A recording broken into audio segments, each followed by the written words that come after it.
প্রিয় শিক্ষার্থীরা সবাই কেমন আছো? আশা করি সবাই ভালো আছো। অনলাইন ক্লাসে তোমাদেরকে স্বাগতম জানাচ্ছি। আজকে আমরা তোমাদের বইয়ের দ্বিতীয় অধ্যায়ে আরও কিছু ম্যাথ নিয়ে আলোচনা করব। এর আগের ক্লাসে আমি এই অধ্যায়ের উপরে বেশ কিছু ম্যাথ নিয়ে আলোচনা করেছি। আজকে আমি তোমাদের সামনে দুটি সমস্যা নিয়ে আলোচনা করব।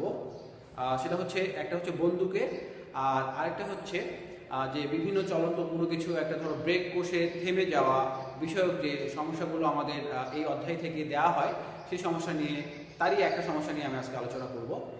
তো চলো শুরু করা যাক। আজকে আমরা যে দুটি সমস্যার কথা বা দুটি প্রশ্ন নিয়ে তোমাদের সামনে আমি হাজির হয়েছি, তার মধ্যে একটা হচ্ছে যে 54 কিলোমিটার/আওয়ার বেগে একটি ট্রেন স্টেশন থেকে কিছু দূরে 0.75 ms/2 মন্দন সৃষ্টিকারী ব্রেক দেওয়ায় ট্রেনটি স্টেশনে এসে থেমে গেল। ট্রেনটি কত দূরে ব্রেক কষা হয়েছিল এবং ব্রেক কষার পর কত সময় পর ট্রেনটি থেমে গিয়েছিল? এটা হচ্ছে প্রশ্ন নম্বর 1 বা সমস্যা 1। আর 2 নম্বর সমস্যাটা হচ্ছে একটা বন্দুকের সমস্যা নিয়ে, যে একটি বন্দুকের গুলি কোনো দেয়ালের মধ্যে 0.04 মিটার প্রবেশ করার পর তার বেগটা অর্ধেক হয়ে যায়। গুলিটি দেয়ালের মধ্যে আর কতটুকু প্রবেশ করতে পেরেছিল? এটা হচ্ছে আমাদের দ্বিতীয় সমস্যা। তো চলো আমরা প্রথম সমস্যাটা নিয়ে একটু আলোচনা করি। আগে আমাদেরকে বুঝতে হবে যে আসলে প্রশ্নে কি বলেছে বা উদ্দীপকে কি বলেছে। যদি আমরা সেটা ভালো করে বুঝতে পারি তাহলে আমাদের জন্য অঙ্কটা করা সহজ হবে। তাহলে এখানে বলা হলো যে একটা ট্রেন, একটা গতিশীল ট্রেন, সে একটা বেগ নিয়ে যাচ্ছিল বা আসতেছিল। সেই প্ল্যাটফর্মে বা স্টেশনের প্ল্যাটফর্মে আসার ঠিক আগ মুহূর্তে একটা ব্রেক কষেছিল, অর্থাৎ যাতে করে সেই স্টেশনের ঠিক প্ল্যাটফর্মের কাছাকাছি বা প্ল্যাটফর্মে এসে থেমে যেতে পারে, এইরকম একটা টাইমিং ফিক্সড করে সে একটা মন্দন সৃষ্টিকারী ব্রেক কষেছিল। তোমরা জানো যে বেগ বৃদ্ধির হারকে আমরা ত্বরণ বলি, আর যদি সেটা বেগ হ্রাস পায়, অর্থাৎ বেগ বেশি ছিল কমে যায়, তাহলে সেটা হবে মন্দন, আর মন্দনের মানটা নেগেটিভ পাওয়া যায়। ওকে, তাহলে ব্রেক কষলে তার মানে একটা পর্যায়ে যখন সে থেমে গেল তখন তার শেষ ব্রেকটা 0 হয়ে গেল। কিন্তু ব্রেক কষার আগ মুহূর্ত পর্যন্ত, যখন সে ব্রেকটা কষেছিল তার আগ মুহূর্ত পর্যন্ত তার বেগ ছিল কত? 54 কিলোমিটার/আওয়ার। ফার্স্ট অফ অল আমাদের যেটা করতে হবে, এই কিলোমিটার/আওয়ারটাকে আমরা মিটার/সেকেন্ড করে নিব, তারপর আমরা কাজ করতে শুরু করবো, তাহলে আমাদের জন্য কাজটা সহজ হবে। তো দেখো, আমরা বুঝি আগে যে এত বেগে ট্রেনটা আসতেছিল, সে প্ল্যাটফর্মে এসে দাঁড়াবে, এই জন্য সে কি করেছে? একটা ব্রেক কষেছে। কত মন্দন সৃষ্টিকারী? এত মন্দন সৃষ্টিকারী। তার মানে কি প্রতি সেকেন্ডে এটার বেগ এত করে হ্রাস পাবে। তোমরা জেনেছো, আমি তোমাদেরকে পড়িয়েছিলাম যে কোনো বস্তুর ত্বরণ এত বলতে আমরা কি বুঝি। তখন আমরা বলেছিলাম কি, যে বস্তুটার বেগ প্রতি সেকেন্ডে এত করে বৃদ্ধি পায়। আর মন্দনের ক্ষেত্রে তাহলে কি হবে? যে প্রতি সেকেন্ডে বেগ এত করে হ্রাস পাবে, অর্থাৎ একটা পর্যায়ে একদম থেমেই যাবে, এরকম ঘটনা ঘটবে। তাহলে এই মন্দনে ব্রেকটা কষা হয়েছিল, একটা সময় ট্রেনটা এসে প্ল্যাটফর্মে থেমে গেছে। আমাদের কাছে জানতে চাওয়া হচ্ছে যে কত দূরে ব্রেকটা কষা হয়েছিল এবং ট্রেনটা ব্রেক কষার পর থেকে মানে থামতে কত সময় নিয়েছিল। এই দুটো জিনিস আমাদের কাছে এই প্রশ্নে জানতে চাওয়া হচ্ছে। তাহলে আমরা যদি একটু ডায়াগ্রাম দিয়ে বোঝার চেষ্টা করি, দেখো, মনে করে এটা আমার হচ্ছে প্ল্যাটফর্মের স্টেশন, এটা হচ্ছে আমার প্ল্যাটফর্ম, এটা হচ্ছে প্ল্যাটফর্ম। এই দিক থেকে একটা ট্রেন মনে করে যাচ্ছে। তো প্ল্যাটফর্মে তো তাকে অবশ্যই দাঁড়াতে হবে, কারণ সেখান থেকে যাত্রীরা উঠবে। তো ধরো এইরকম একটা জায়গায় সে ব্রেক কষা শুরু করেছে। মনে করো ট্রেন তো অনেক লম্বা একটা ট্রেন থাকবে, ব্রেক কষে ঠিক যখন সে এই জায়গায় এসে থেমে গেছে, তারপরে এখানে এসে তার শেষ ব্রেকটা 0 হয়ে গেছে। তাহলে ব্রেক কষার আগে তার ব্রেকটা কত ছিল? 54 কিলোমিটার/আওয়ার এটা ছিল। আর যখন ব্রেক একদম থেমে গেছে গাড়িটা, তখন তার শেষ ব্রেক কত হয়ে গেছে? 0 কিলোমিটার/সেকেন্ড। এটাকে আমরা মিটার/সেকেন্ড করে নিব, আপাতত আমরা কিলোমিটার/আওয়ারে রাখি। এটা হয়। এখন বিষয়টা হচ্ছে যে কত মন্দনে সে ব্রেকটা করেছিল সেটা বলে দেওয়া আছে, 0.75 মিটার/সেকেন্ড। এই মন্দনটা তাকে দেওয়া হয়েছিল ব্রেক কষার সময়। তাহলে এখানে কি কি তথ্য আমাদের আছে? আমাদের কাছে জানতে চাওয়া হচ্ছে কি? আমাদের কাছে জানতে চাওয়া হচ্ছে যে কত দূরে সে ব্রেক কষেছিল। তার মানে স্মরণ, ব্রেক কষা থেকে শুরু করে এই প্ল্যাটফর্মে যে এসেছে, এই যে মধ্যবর্তী যে একটা ডিস্টেন্স বা দূরত্ব রয়েছে, সেই দূরত্বটাই আমাদের কাছে জানতে চাওয়া হচ্ছে, অর্থাৎ s = what, এটা আমাদের কাছে জানতে চাওয়া হচ্ছে। আর তথ্য আমার কি কি আছে দেখো, আমার কাছে তথ্য হিসেবে v আছে, মানে আদি বেগ আছে, আদি বেগ আছে, তারপর শেষ বেগ আছে, তারপর s আছে, তারপর a আছে। বা বন্ধন আছে, তাহলে বেশ কিছু তথ্য আমাদের আছে। সুভাষের মধ্যে দেখা যাচ্ছে এস আছে, ইউ আছে, ভি আছে, এ আছে। তাহলে মোটামুটি আমরা ম্যাক্সিমাম জিনিসগুলো আমরা পেয়ে গেছি। তাহলে কোন সূত্রের সাহায্যে আমরা এটা করতে পারি, এই ম্যাথটা আমরা কোন সূত্রের সাহায্যে করতে পারি? তাহলে এস বের করার জন্য আমরা কি কি সূত্র জানি? এস বের করার জন্য ইউটি প্লাস হাফ এটি স্কয়ার। কিন্তু এখানে দেখো আমার টি এর মান বলে দেওয়া নাই, তাহলে কি আমরা এই সূত্রটা ব্যবহার করতে পারবো? পারবো না। আর এস এর জন্য আর কি সূত্র আছে? এস এর জন্য আরেকটা সূত্র আছে, S equal to V plus U by 2 into T. এখানেও আমার টি আমাদের জানা নেই, এটা বের করতে হবে। তাহলে এটাও আমাদের চলবে না, এটাও আমাদের করতে পারবো না। এরপর এস এর জন্য আরেকটা সূত্র আছে, V square equal to U square plus 2as। এখানে দেখো এই সব জিনিসগুলোই আছে। আমাদের যে উপাত্তগুলো আমরা এই উদ্দীপকে বা এই প্রশ্নগুলোতে পেয়েছি তার সবই এর মধ্যে রয়েছে। কিন্তু এখন প্রশ্ন হচ্ছে যে অনেকে এটাকে এইভাবে লেখে, আবার অনেকে এইভাবে। এই ম্যাথটা করার ক্ষেত্রে আমরা এটাকে এইভাবেও লিখতে পারবো। এখানে আমি মাইনাস দিতে পারবো। কেন পারবো? কারণ যেখানে বলেই দেওয়া হয়েছে যে বন্ধন সৃষ্টি করেছে, অর্থাৎ তার বেগটা হ্রাস পাচ্ছে আস্তে আস্তে, তাহলে এখানে আমরা মাইনাস দিয়ে করতে পারবো। অথবা তোমরা যদি চাও যে প্লাস দিয়ে করবা, তাহলে ওখানে ত্বরণ বা বন্ধনের মানটা নেগেটিভ মান বসালে আমাদের অঙ্কটা হবে। তো দুটোই করতে পারো। তোমরা যদি চাও যে আমরা মাইনাস দিয়ে করবো প্রথম থেকে, তাহলে এই ত্বরণের মানটা সরাসরি পজিটিভ মানটাই বসাতে হবে। আর যদি চাও যে আমরা সূত্রের মধ্যেই আমরা এখানে প্লাস ব্যবহার করব, বন্ধনের মানটা শুধু আমরা এখানে নেগেটিভ বসাবো, তাহলেও করতে পারো। এভাবে করতে পারো, কোনো সমস্যা নেই, যে যেভাবে মন চায়। তো আমি তোমাদের এখন ম্যাথটা সলভ করাবো। তাহলে দেখো, আমি ধরো পজিটিভটা দিয়েই করছি, পজিটিভটা দিয়েই করি মনে করো। তাহলে আমরা তথ্য আমাদের কি কি আছে সেই তথ্যগুলো আমাদের মনে আছে। এখন আমরা এটাকে ইনপুট দিব। তাহলে আমরা আমাদের প্রথমে আগে আমাদের এই পাশে লিখে নিব কি কি তথ্য আছে আমাদের। আদি বেগ দেওয়া আছে, তোমরা অবশ্যই লিখবে আদি বেগ ইউ ইকুয়াল টু হচ্ছে আমার 54 কিলোমিটার পার আওয়ার। এই কিলোমিটার পার আওয়ারকে মিটার পার সেকেন্ড করার পদ্ধতি হচ্ছে কি, তোমরা শর্টকাটে এর উপরে ফেলতে পারো। 54 এটাকে তোমরা এই 5/18 দিয়ে গুণ করতে পারো। 5/18, তখন সেটা kilometre per hour metre per second হয়ে যাবে। এটা এখন মিটার পার সেকেন্ড হয়ে গেছে। তাহলে এটা করলে যা আসে আর কি, এখানে একটা মান তোমরা পাবে। ক্যালকুলেশন করলে আমরা এখানে একটা মান পাবো, দেখি কি আসে। তাহলে 54 গুণন 5/18 ইকুয়াল আসছে 15 এত মিটার পার সেকেন্ড। এটা আমরা ইউ এর মান পেলাম। এখন তোমাদের প্রশ্ন হতে পারে যে আমরা এখানে 5/18 কেন নিলাম, এখানে এই বিষয়টা আমরা এখানে কেন করলাম, এটা আসলে কিভাবে এসেছে? কিলোমিটার থেকে মিটার, আমি এটা শিখিয়ে নিচ্ছি আমাদের। দেখো, কিলোমিটার থেকে আমরা মিটার করবো, আর ঘন্টা থেকে আমরা সেকেন্ড করবো। তাহলে কিলোমিটার থেকে মিটারে যেতে গেলে আমাকে অবশ্যই 1000 দিয়ে গুণ করতে হয়। আর ঘন্টা থেকে যখন আমরা সেকেন্ডে যাব, 1 ঘন্টায় 3600 সেকেন্ড হয়, অর্থাৎ 60 গুণন 60, 60 মিনিটে 1 সেকেন্ড, 60 সেকেন্ডে 1 মিনিট, আর 60 মিনিটে হচ্ছে 1 ঘন্টা। তাহলে এটাকে ক্যালকুলেশন যদি আমরা করি, এই 2 শূন্য কেটে গেল, এটা যদি 2 দিয়ে কাটে এটা 5, আর এটাকে 2 দিয়ে কাটে 18। এই আমরা এখানে লিখেছি এই 5/18, এই জিনিসটা আমরা এখানে লিখেছি। যেটা তোমরা তো জানো এই বিষয়টা কি হয়, তাহলে সরাসরি তোমরা এই জিনিসটা এখানে সরাসরি বসিয়ে গুণ করে রাখতে পারো। আচ্ছা, এই তথ্য দেওয়া ছিল। আর কি ছিল আমার তথ্য? এখানে আমার বন্ধনের মান দেওয়া আছে। বন্ধনের মান হচ্ছে কত? তুমি চাইলে এটাকে নেগেটিভ আকারে লিখতে পারো। যদি এখানে বাংলায় লেখো বন্ধন, তাহলে আর এখানে নেগেটিভ দেওয়ার দরকার নেই, সরাসরি মান যেটা আছে সেটাই তোমরা লিখতে পারো। এরপরে আর কি তথ্য আছে তোমার?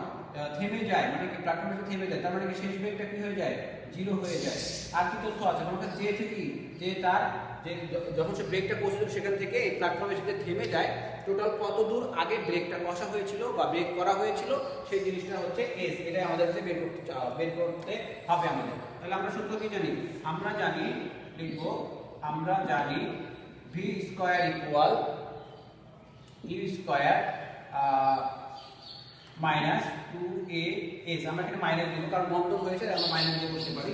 তো শেষ বেগ 0 হয়ে যায়। ইউ এর একটা মান দেওয়া ছিল কত? 15, তার উপর স্কয়ার মাইনাস 2 এর একটা মান দেওয়া ছিল, এটা ইনটু s, বা এই পুরো জিনিসটাকে যদি মাইনাসটাকে এই পাশে নিয়ে এসে পজিটিভ হয়ে যায়, তাহলে হচ্ছে কি s ইকুয়াল, আমি একবারে করতেছি, তাহলে 15 এর উপর স্কয়ার, আর এই যে এর সাথে কোন অবস্থাতে ছিল এই পাশে এসে সেটা এখানে মাইনাস ভাগ হয়ে যাবে। ভাগ করে দিলে যেটা হয়, তোমরা এটা চাইলে আর ডিটেইলসে করতে পারো, আমি একটু শর্ট করে দিলাম আর বলে দিচ্ছি যেহেতু সেহেতু তোমরা এটা পারবে। তাহলে আমরা এখন ক্যালকুলেশন করি যে ক্যান্সার স্কয়ার ভাগ হচ্ছে কত? 2 × 0.75। তাহলে অ্যান্সার আসছে আমার 150, 150। তাহলে অ্যান্সার আসছে আমার 150 মিটার। অতএব 150 মিটার দূরত্বে ওই গাড়িটাকে ব্রেক করা হয়েছিল। ওকে, তাহলে এটাই গেল আমাদের প্রথম ম্যাথটা। এরপর যে ম্যাথ আছে আমাদের পরেরটা দেখো, বলা হয়েছে ওখানে যে একটি বন্দুকের গুলি কোনো একটা দেয়ালের মধ্যে 0.04 মিটার প্রবেশ করে তার বেগটা অর্ধেক হয়ে গেল। তার মানে আগে যে বেগ ছিল ওই মানে 0.04 যাওয়ার পর তার বেগটা আগের অর্ধেক হয়ে গেল। এখন প্রশ্ন হচ্ছে যে দেয়ালের মধ্যে ওই গুলিটি আর কতদূর প্রবেশ করবে বা যেতে পারবে। ওকে, তাহলে দেখো আমরা যদি ডায়াগ্রামে একে বোঝার চেষ্টা করি তাহলে দেখা যায় এরকম যে এই একটা মনে করো দেয়াল, এই একটা দেয়ালটা মনে করো এরকম পুরু বা এরকম মোটা একটা দেয়ালের মধ্যে একটা গুলি এসে প্রবেশ করলো। ধরো এইরকম একটা গুলি এসে প্রবেশ করে এইরকম এতটুকু জায়গা এখানে এসে একদম থেমে গেছে, গুলিটা এখানে এসে থেমে গেছে। তার মানে কি আমরা ধরে নিব যে তার আদিবেগ u0 ছিল। তার আদিবেগ ছিল মনে করো u0। যখন মানে এই পর্যন্ত, ঠিক এই পর্যন্ত তার আদিবেগ এটাই থাকবে, একদম এই দেয়ালের মধ্যে ঢোকার ঠিক আগ মুহূর্ত পর্যন্ত তার বেগ কিন্তু এটাই থাকবে, আদিবেগ এটাই থাকবে। কিন্তু যখন সে এখানে ঢোকা শুরু করলো তখন সে বাধা পাওয়া শুরু করলো এবং তার বেগটা আস্তে আস্তে হ্রাস পেয়ে যাবে। এখানে তারা বলে দিয়েছে যে এই লেভেলে যখন আসছে তার মানে এই দূরত্বটা কতটুকু ছিল আমরা বলে দিয়েছি 0.04 মিটার। মানে এখান থেকে দেয়ালের এখান থেকে এই পর্যন্ত দূরত্বটা এস এর মান তারা বলে দিল 0.04 মিটার। আর এখানে এসে বেগটা কেমন হলো, এখানে এসে বেগটা হলো তোমার অর্ধেক, আগে যে বেগটা ছিল সেই বেগের অর্ধেক হয়ে গেল। তার মানে কি শেষ বেগ হয়ে গেল আগের বেগের অর্ধেক। তো এই হলো আমাদের কন্ডিশন। তাহলে আমাদের কি কি আছে, আমাদের আদি বেগ আছে, তারপরে শেষ বেগ আছে, সরণ আছে। আমাদেরকে জানতে চাওয়া হচ্ছে যে সে আর কতটুকু যেতে পারবে। তার মানে এখান থেকে সে এখানে থেমে যায়নি, এখন সে থেমে যায়নি, বেগটা অর্ধেক হয়ে গেছে, তার মানে সে আরো কিছু দূর যেতে পারবে। এর প্রশ্ন হচ্ছে সে আর কতটুকু যেতে পারবে সেইটা। কিন্তু এটা বের করার জন্য আমাদের যেটা করতে হবে যে এখানে কিছু তথ্য আমাদের দেওয়া আছে, এই তথ্য থেকে আমরা এর মন্দনটা বের করে নিব এবং ওই মন্দনটা নিয়ে সে আর কতদূর যাবে এই জিনিসটা আমরা বের করব। তাহলে এখান থেকে মন্দনটা আমরা বের করে নিতে পারি। আমরা জানি মন্দন A ইকুয়াল টু, আচ্ছা এই সূত্র দিয়ে আমাদের হবে না, তাহলে মন্দনের জন্য সূত্র আমরা নিতে পারি। আমাদের কি কি তথ্য আছে এখানে, ইউ আছে, ভি আছে, তাহলে আমরা লিখতে পারি যে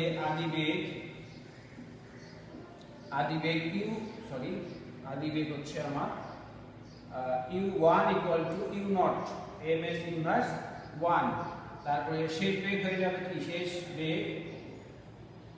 বেগ v ইকুয়াল আদি বেগের অর্ধেক, আগের বেগের অর্ধেক হয়ে যায়, এটা হয়ে যায়। আর কতটুকু গিয়েছে, অতিক্রান্ত দূরত্ব s ইকুয়াল টু 0.04 মিটার। ওকে, তাহলে এখন আমরা এখান থেকে মন্দন বের করতে চাই, তাহলে এই তথ্যগুলো দিয়ে কোন সূত্র দিয়ে বের করতে পারি, এটা দিয়ে বের করতে পারি আমরা। v square equal two u square, যেহেতু মন্দন হবে এখানে মাইনাস দিতে পারি আমরা 2as, বা এই 2s টাকে এই পাশে নিয়ে আসি, 2as, আর এই পাশে তাহলে কি হবে তোমার u square minus v square হয়ে যাবে। আর এখান থেকে এই 2s কে আমরা ওই পাশে পাঠিয়ে দিই, 2s এখানে দিয়ে দিলাম, তাহলে এর মানটা আমরা পেয়ে যাব। মান বসাই, u এর মান ছিল আমাদের কত, u এর মান ছিল হচ্ছে u0 তার উপর স্কয়ার মাইনাস শেষ বেগ হয়ে গেছে কত u0 বাই 2 তার উপর square by 2 into s, s এর মান কত 0.04 সমান, এখান থেকে আমরা পাবো হচ্ছে u0 square minus u0 square by 4 ভাগ হচ্ছে 2 ইনটু 0.04 সমান, এখান থেকে তাহলে দেখো একটু, আচ্ছা আমরা একটু এই পাশে করি, দেখো এখানে দেখো আমরা একটু উপরে নিই, নিচে দেখা যাচ্ছে না, আর একটু লাইন করা যাবে, সমস্যা নেই।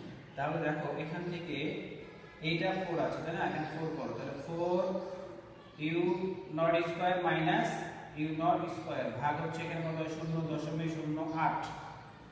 এখন এই 4টাকে আমরা নিচে দিতে পারি, তাহলে এখানে ক্যালকুলেশন করে টোটাল মান আসবে আমার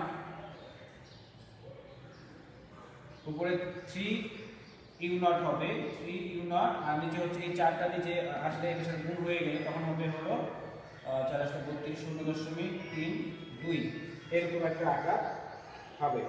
ওকে, আচ্ছা, তো এটা কিসের মান পেলাম? এটা পেলাম আমরা মন্দন বা এই হারে বেগটা হ্রাস পাবে। এখন এই মন্দনটা নিয়ে এখানে বস্তুটা এখন কোথায় আছে? পুরোটা এখানে আছে, এখান থেকে সে যাবে, আর কতটুকু যাবে এই মন্দন নিয়ে যাবে সেটাই আমাদের কাছে জানতে চাওয়া হচ্ছে যে আর কতটুকু সে যেতে পারবে। তাহলে আমরা এই মন্দনটা নিয়ে এখন বাকি হিসাবটা করি যে আর কত দূর যায়। তাহলে আমরা কি বলতে পারি যে এই মন্দন নিয়ে 3 ইউ নট স্কয়ার বাই 0. এত ত্বরণ নয়, আমরা মন্দন লিখব, মন্দন নিয়ে এখানে লিখব ধরি দিয়ে এটা লিখব, এত মন্দন নিয়ে গুলিটি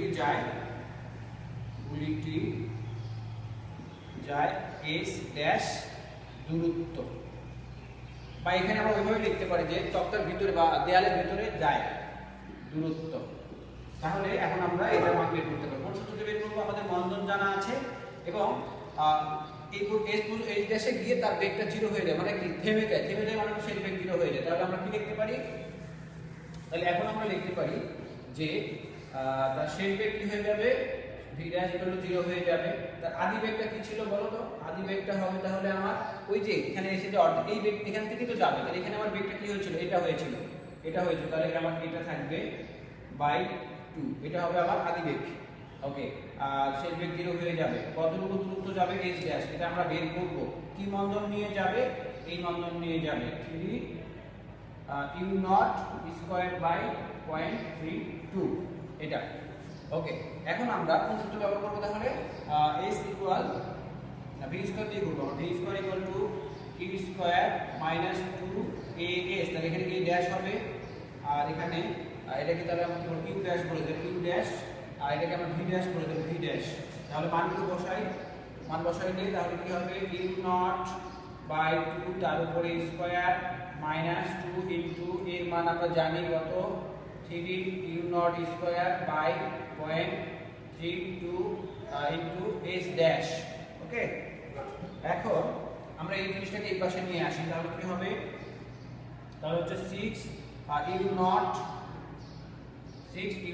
স্কয়ার বাই হচ্ছে 0.32 এস ইকুয়াল, এটা এই পাশে থাকলো, তাহলে ইউ নট স্কয়ার বাই 4। এখন তুমি এই পাশে ইউ স্কয়ার আর এই পাশে ইউ স্কয়ারটা চলে যাবে। ওকে, এখানে যদি আমি শুধু s রাখি তাহলে হবে কি? এখানে নিচে 4 ছিল, উপরে আমার কিছু নাই, মানে 1 আছে, আর হচ্ছে আমার এখান থেকে x6 টা ওই পাশে গিয়ে নিচে চলে যাবে, উপরে ছিল, আর এই পাশে 0.32 টা উপরে চলে যাবে ওই পাশে 32, আর কি থাকে? তাহলে e স্কয়ার ভ্যানিশ, 6 নিচে, এটা উপরে, s আছে, 4 আছে। ওকে, সমান এখানে যেটা হয় আর 424, আর উপরে হচ্ছে 0.32।